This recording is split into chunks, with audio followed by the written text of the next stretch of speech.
নমস্কাৰ, মই পল্লৱ কলিতা। আচলতে বহুত মাহ ভিডিঅ' বনোৱা নাছিলোঁ। কিছুমান ব্যক্তিগত কাৰণে পিছ পৰি আছিলোঁ, কিন্তু আজি এটা মহান অনুষ্ঠানত উপস্থিত আছিলোঁ। এই মহান অনুষ্ঠানতে মই এটা সংকল্প লৈছোঁ যে যিমানখিনি পাৰোঁ এনেকুৱা ধৰণৰ ভিডিঅ' বনাই গৈ থাকিম।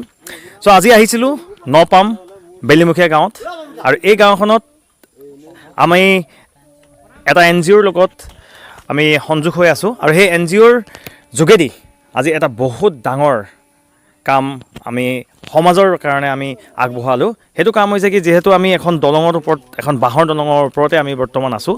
এই বাঁহৰ দলংখন আমাৰ মহান শিল্পী প্ৰয়াত জুবিন গাৰ্গদেৱৰ নামত উৎসৰ্গা কৰা হৈছে। আৰু এই মহান দলংখনৰ আগতে ইয়াত সাঁকো দেখিছিলোঁ আমি কৈছোঁ যে NGO এটাৰ লগত আমি সকলো জড়িত হৈ আছোঁ, যিহেতু আমাৰ NGOৰ আমাৰ কৰ্মকৰ্তাসকল ইয়াত উপস্থিত আছে।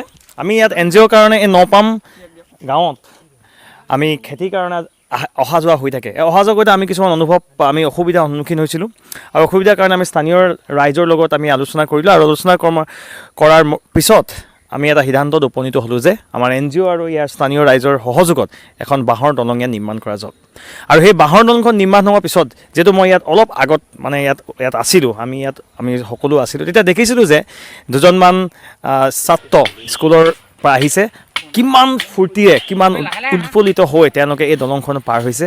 আমি ইয়াত স্থানীয় কিছুমান ৰাইজৰ মতো লৈছিলোঁ, তেওঁলোকে যথেষ্ট উৎফুল্লিত হয় দলংখনৰ কাৰণে।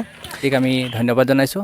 আৰু ইয়াৰ পিছতেই আমি গাঁৱৰ সচেতন ব্যক্তি, বিশেষকৈ দলংখনৰ লগত অতিকে নেৰানেপেৰাকৈ লাগি থকা ললিত ককাইদেউ, তেখেতে অকণমান তেওঁৰ মনৰ অনুভৱ প্ৰকাশ কৰিব। আজি 25 বছৰে আমি বাঁহৰ দলংখন প্ৰতি বছৰে নিৰ্মাণ কৰি আমাৰ ভাগৰ লাগিছেগৈ।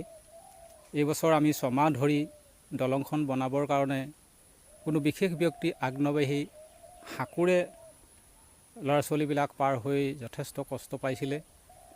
আজি এই জিজ্ঞাছ NGOৰে আমাক যিটো মহান উপকাৰ কৰিলে, সেই উপকাৰ আমি পাহৰিব নোৱাৰোঁ।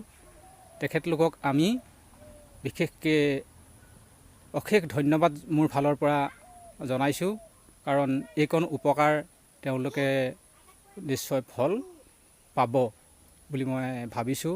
কাৰণ আজি 6 মাহ ধৰি সাঁকোৰে গোটেই ল'ৰা ছোৱালীবিলাক স্কুললৈ অহা যোৱা, দোকান বজাৰ আদি কৰি যথেষ্ট অসুবিধাৰে পাৰ হৈ আছিলে।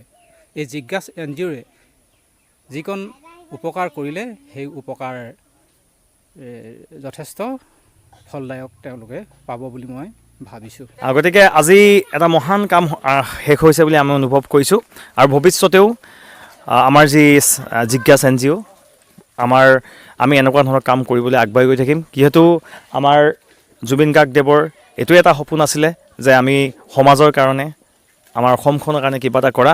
আমি আৰম্ভ কৰিছোঁ সৰুকৈ, আমাৰ হাতত বহুত কম সংখ্যক মানুহে আমি আৰম্ভ কৰিছোঁ, কিন্তু ভৱিষ্যতে আমি বিশ্বাসী, আমি এটা সময়ত আমাৰ জিজ্ঞাছ NGO অসম তথা ভাৰতবৰ্ষত জিলিকাই তুলিব। আৰু আমাৰ মাজত এতিয়া উপস্থিত আছে আমাৰ এই জিজ্ঞাছ NGOৰ আমাৰ যি সভাপতি মহোদয়, আমাৰ সভাপতি মহোদয়ৰ লগত দুআষাৰমান মই কথা পাতিব বিচাৰিছোঁ। দুখন গাঁৱৰ মাজতে সংযোগ কৰিছে। আগতো দলং আছিলে, কিন্তু মাজতে 2-3 মাহ বা 6 মাহ দিন বন্ধ হৈ আছিলে। কিন্তু আপোনাৰ অনুভৱটো? ধন্যবাদ।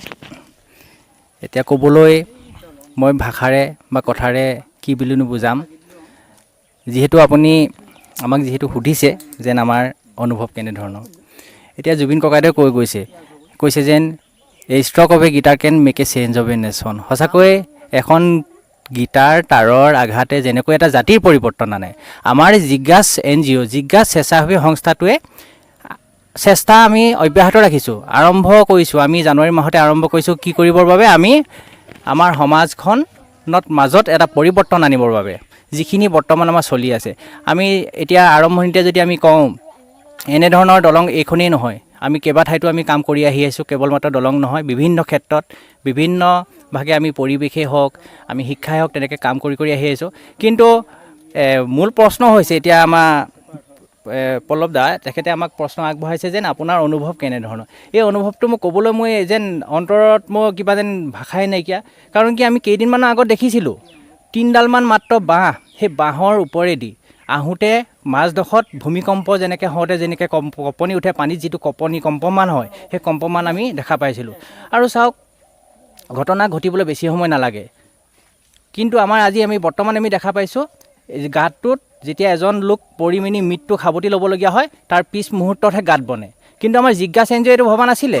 আজি জিজ্ঞাসা এন জি অ'য়ে আমি যিহেতু এটা কৃষি ইয়াত কৰিবৰ বাবে আগবাঢ়িছিলোঁ বা আমি বৰ্তমান আমি কৰি আছোঁ, আৰু সেই তালৈ অহা যোৱা কৰোঁতে দেখিলোঁ যেন সৰ্বনাশ আৰু কেইদিনতে হয়তো কোনোবা এজন মৃত্যুক আঁকোৱালি ল'ব, সেইটো খাটাং। কিন্তু আমি কথামতে কাম আমি দেখাৰ মাত্ৰকে আমি বাহিৰে হ'লেও আমি গাঁৱৰ স্থানীয় সচেতন যুৱক, বিশেষকৈ যুৱক কেইজনমানৰ লগত লগ লাগি আমি এইখন বনাবলৈ আমি সক্ষম হ'লোঁ। বৰ্তমান আমি এই দলংখনেদি আমি কথা কৈ থাকোঁতেই, অনুভৱ জোকাৰি থাকোঁতেই, উজাৰি থাকোঁতেই আমি লগ পোৱা এগৰাকীক আমি বিশেষভাৱে মাইক্ৰফোন দিছোঁ। তেখেতে ক'ব এই দলংখনেদি আহি পিনি বাইদেউ আপুনি এতিয়া কেনেকুৱা লাগিছে, মানে সেই কথাকে অকণমান জনাওকচোন। আজি দলংখনেদি আহি ভাল লাগিছে। আজি বহুদিন আমি এই পাৰলৈ আহিবই পৰা নাছিলোঁ দলংখনৰ অভাৱত।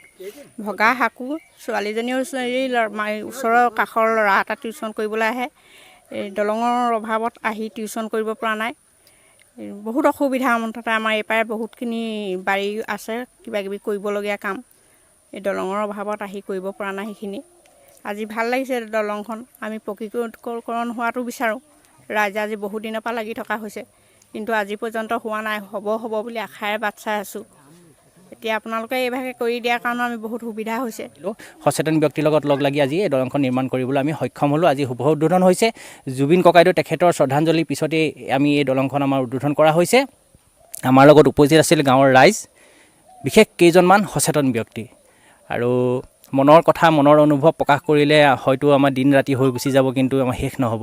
বিশেষ আমি নকওঁ, আমি শেষত আজি আমাৰ লগত উপস্থিত থাকি যিসকলে আমাক সহায় সহযোগ আগবঢ়ালে, আৰু এই দলংখন নিৰ্মাণ কৰোঁতে যিসকল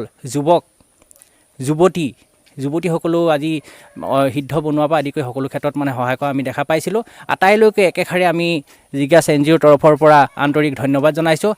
তেখেতলোকৰ সুস্বাস্থ্য কামনা কৰিছোঁ। সঁচাকৈ উৎফুল্লিত, আৰু যে মই এনে এটা অনুষ্ঠানৰ, জিজ্ঞাসা এন জি অ'ৰ এটা অনুষ্ঠানৰ এজন মই কৰ্মকৰ্তা, আৰু ভৱিষ্যতেও আমি এই জিজ্ঞাসা এন জি অ'ৰ যোগেদি আমি যিহেতু আমি দলংখনেই নহয়, দলংখনৰ যোগেদি যেনেকৈ আমি সংযোগ কৰিছোঁ দুখন গাঁৱৰ মাজত এটা, আৰু তেনেদৰে আমি বিভিন্ন ধৰণৰ সামাজিক অনুষ্ঠান, আমি সামাজিক যিখিনি আমাৰ প্ৰব্লেম আছে সেই প্ৰব্লেমখিনি ছল্ভ কৰিবৰ কাৰণে আমি সমজুৱাভাৱে ৰাইজৰ সহযোগত কৰিবৰ কাৰণে আমি সদায় আগবাঢ়ি যাম। কিন্তু আপোনালোকৰ সহায় সহযোগ আমাৰ কাৰণে অতি প্ৰয়োজন হয়, আৰু বিশেষ দীঘল নকৰোঁ, যথেষ্ট দীঘল দিছে ভিডিঅ'টো। চ' আপোনালোকে যদি ভাল পায় ভিডিঅ'টো শ্বেয়াৰ কৰিব, লাইক কৰিব, কমেণ্ট দিবলৈ নাপাহৰিব। আৰু মই কথা দিছোঁ যে এনেকুৱা ধৰণৰ ভিডিঅ' আপোনালোকৰ আগবঢ়াই থাকিম, যাৰ যোগেদি আপোনালোকে কিবা এটা শিকিব পাৰে, যাৰ যোগেদি আপোনালোকৰ জীৱনত কিবা এটা লাভ হয়, আৰু যাৰ যোগেদি আপোনালোকৰ লাভ হোৱাৰ লগতে মোৰো সেই কৰ্মখিনি কৰি যাতে মানসিকভাৱে শান্তি পাব পাৰোঁ, সেইখিনিকে কৈ আজি মোৰ এই ভিডিঅ'টো সমাপ্ত কৰিলোঁ।